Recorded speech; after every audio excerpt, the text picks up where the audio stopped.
Obviously आपण तर आपली प्रॅक्टिस ठेवणार आहे, आपण प्रॅक्टिस करत राहणार आहे, पण हे जे गोष्टी आहेत छोट्या छोट्या बारीक बारीक गोष्टी, ते हे गोष्टी सुद्धा आपण या ठिकाणी लक्षात घ्यायला पाहिजे. आपल्याला जे वेगवेगळ्या पद्धतीने आपण शिक्षण घेतो.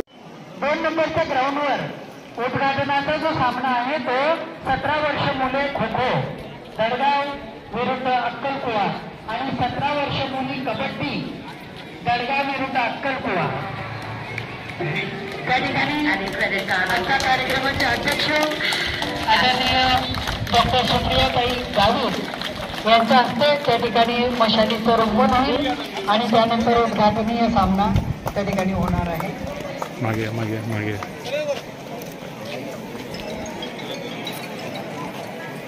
मशालीचा रोवण त्या ठिकाणी उद्घाटनीय सामना होईल असं मी जाहीर करतो. 17 वर्ष मुले